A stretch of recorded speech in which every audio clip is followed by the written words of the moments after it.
What's up, everyone? We've got a stacked episode today because the MMA world has been absolutely buzzing this week. Paddy and Sean Strickland had an unexpected run-in at the UFC Performance Institute. Nick Diaz is back in the gym, dropping knowledge bombs about Islam Makhachev's dominance, and we might have just witnessed the biggest contract bombshell in UFC history, involving Conor McGregor. Plus, Henry Cejudo is making some bold predictions about Khamzat Chimaev moving up to light heavyweight, and there's drama surrounding the upcoming White House card. Before we dive in, make sure to smash that like button to help support the channel. All right, let's get into it. So last week, we covered Sean Strickland bumping into Nick Diaz at an MMA gym. And this week, Strickland's at it again. He ran into Paddy at the UFC Performance Institute, and honestly, the exchange was pretty hilarious. These two started joking about how undisciplined they both are when it comes to eating after fights, and you can tell there's genuine respect there despite all the trash talk that usually flies around. Strickland walked in and literally said, "Who the fuck is that fat dog?" Nick said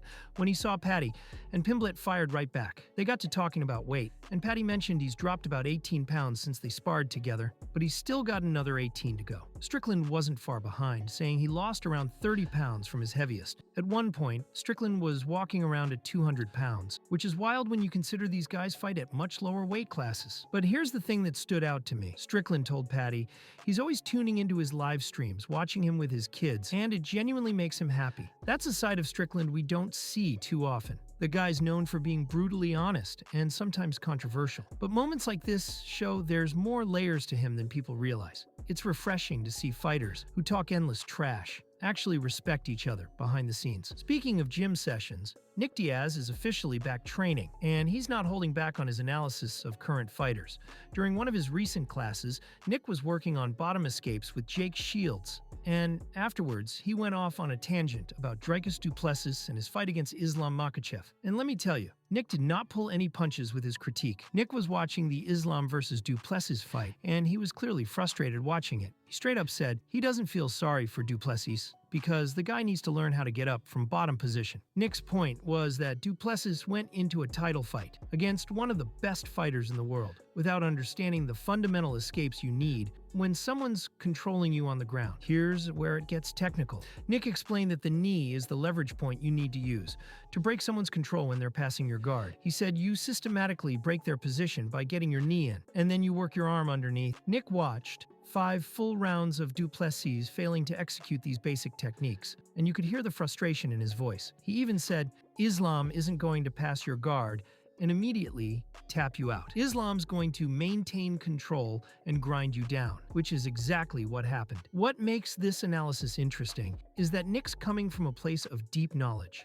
This isn't some armchair analyst. This is a guy who's been in wars with the best grapplers in the sport. When he says du Plessis didn't understand how to escape, that's not disrespect. That's a legitimate technical observation. And honestly, it raises questions about du Plessis' training camp and whether they properly prepared for Islam's suffocating top control. Now let's talk about a potential super fight that has people divided. Khamzat Chimaev has been calling out Alex Pereira for a fight at light heavyweight, and Henry Cejudo thinks Chimaev would actually win. That's a bold take, considering Pereira just knocked out Khalil Roundtree and has been looking absolutely unstoppable at 205. During a recent episode of his Pound for Pound show, Cejudo broke down why he favors Chimaev in this matchup. He thinks stylistically, it's a great fight for Khamzat because Chimaev can grapple at an elite level. Cejudo specifically mentioned Chimaev's top control and discipline, saying those attributes would give Pereira real problems. And here's the kicker. Cejudo said he talked to John Jones about this, and Jones told him that Chimaev has freakish strength. Coming from John Jones, that means something. The size argument is interesting too. Chimaev is 6'4", the exact same height as Pereira.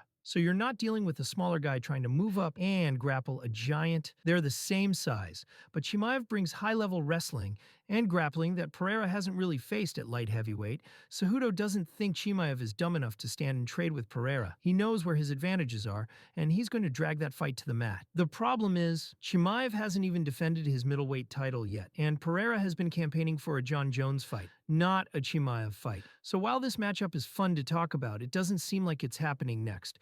When asked about his next fight recently, Chimaev said, "Nobody wants to fight, brother," which suggests he's having trouble getting opponents to step up.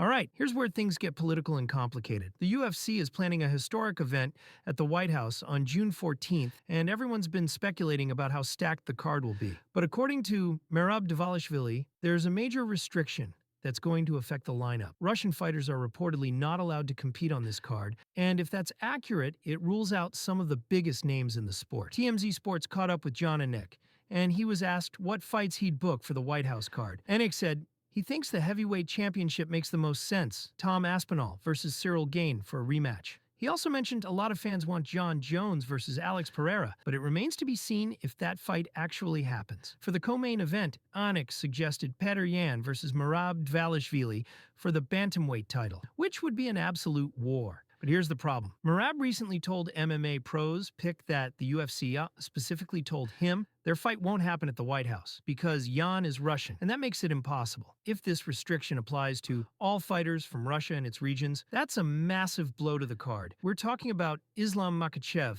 the lightweight champion, being ineligible. That's insane when you consider how dominant he's been. The other question is whether a rematch between Aspinall and Gane is big enough to headline this kind of event. Dana White has said the fights don't necessarily need to feature American athletes, but John Jones versus Alex Pereira is a much bigger fight if Dana decides to actually book Jones for the card. The thing is, Dana's repeatedly said he's not planning on that because he can't rely on John Jones, and honestly, you can't blame him, given Jones's history with pullouts. There's also uncertainty about whether Aspinall will even be ready by June. He recently underwent surgeries on both eyes, so his recovery timeline might not line up. John Anik mentioned he's hopeful for 4 or 5 undisputed title fights on this card, but that could create serious problems for building other cards leading up to and after the White House event. Here's a weird story that's been making the rounds. Michael Morales had his undefeated record questioned this week, and Islam Makhachev is not impressed with how it got resolved. Topology announced they discovered Morales got choked out in a 2017 bout that took place on an Ecuadorian reality show. So they changed his record to 19-1. Morales was pissed and called out the site publicly. Eventually, Sherdog announced they reviewed the footage and determined it was an exhibition bout, so they wouldn't be changing his professional record. Topology reversed course and did the same thing. So now Morales is back to being undefeated on paper. Islam Makhachev was asked about this during an interview with Match TV, and he didn't hold back. He said, Morales was not undefeated a few days ago, but today he's undefeated again. I don't know how they removed it. I saw the cage fight. He got choked out, and then they announced there was an exhibition match. Well, then he needs to be choked out again. That's a pretty clear warning shot from the lightweight champion. There's definitely reason to believe these two will fight at some point. Morales has gone 7-0H in the UFC, and he's currently ranked number 4 in the welterweight division. His last win was over Sean Brady, and he's been looking impressive. But the fact he got submitted on a reality TV show nearly a decade ago isn't going to impact the UFC's decision-making. The real question is whether this controversy affects how fans view his undefeated status, or if people just move on. UFC 324 is coming up, and the main event is Justin Gaethje versus Paddy Pimblett for the interim lightweight title. Paddy's been insisting he's going to stand and strike with Gaethje, but Gaethje is 100% certain that Pimblett will be shooting for takedowns before the fight is over. During an interview with TNT Sports, Paddy made a bold claim. He said, "I'll keep it on the feet with him. There's the blueprint there to beat him. Max Holloway's done it. Everyone underestimates my striking. Everyone thinks I'm just going to come in and take him down. And I'm not. I had an absolute war with Michael Chandler, and I pieced Chandler up. That's confidence. But it might be misplaced confidence." Gaethje responded during an interview with the New York Post, and he wasn't buying it. He said, "I honestly don't even listen to that because we'll see. I'm definitely going to turn him into a wrestler. I promise you that." Gaethje acknowledged that Pimblett is super dangerous and commits 100% of his power into his shots. But he also said Pimblett leaves himself open and makes mistakes. At this level, you cannot afford to make mistakes, and Gaethje plans to capitalize on every single one. The elephant in the room is that Arman Tsarukyan probably deserves this title shot more than Pimblett does. Gaethje was asked about the UFC passing over Arman, and he pointed to Arman's late withdrawal from UFC 311 in January. Gaethje said the UFC puts a lot of money, time, and resources into promoting these fights, and if you pull out at the last minute, they're going to be pissed off, whether it was a weight cut issue or an injury. The UFC clearly wasn't happy about it, and that's why Arman got skipped over. And now, for potentially the biggest news of the week, Conor McGregor appeared on a Roblox live stream. Yes, you heard that correctly, a Roblox stream, and he dropped a bombshell about his UFC contract. According to McGregor, his previous contract which still had 2 fights remaining, is now void because of the new UFC and Paramount deal. Since there are no more pay-per-views on Paramount and his contract was based on pay-per-view sales, he claims he's essentially a free agent right now. Here's what Conor said during the stream. "I'm warming up now for the White House fight. The White House card is going to be negotiations with the Ultimate Fighting Championship in February, and I'm very interested to go. They've actually got a new deal with Paramount. It's worth $7.7 billion.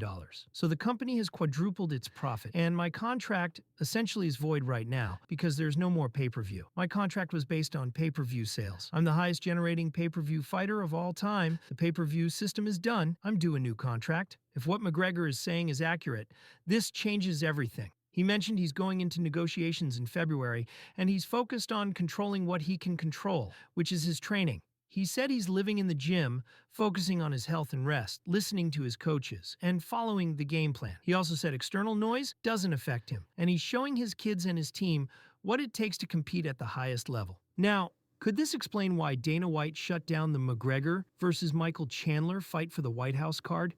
It's possible. If McGregor's contract situation is as complicated as he's making it sound, the UFC might not want to book him until everything's sorted out legally, and if McGregor really is a free agent, the implications are wild. He could potentially compete under his own promotion, BKFC, where he's a part owner, or he could negotiate a one-fight deal with the UFC for an insane payday, and then transition to BKFC full-time. But here's the thing, we need to take this with a grain of salt until we hear something official from Dana White or the UFC. McGregor has a history of saying things on social media and live streams that don't always pan out. Remember when he announced his retirement multiple times? Dana usually comes out and clarifies the situation, so we'll have to wait and see what he says about this contract claim. The timing is interesting, though. The UFC and Paramount deal is real, and it's worth $7.7 billion. The structure of fighter contracts might genuinely be affected by the shift away from traditional pay-per-view models. If McGregor's pay was heavily tied to pay-per-view points, and that revenue stream is changing, there could be legitimate grounds for renegotiation. But whether that makes him a free agent or just means he needs a new deal with the UFC is unclear. And that wraps up today's episode. The McGregor contract situation is definitely something we'll be following closely, and I want to hear from you. Do you think Conor's actually going to fight at the White House card? Or is this just more talk from someone who's been retired for years now? Drop your thoughts in the comments below. And if you believe Gaethje when he says he's going to turn Pimblett into a wrestler, let me know that too. Make sure to subscribe and turn on notifications so you never miss a video. We'll see you all tomorrow with more MMA news. Peace.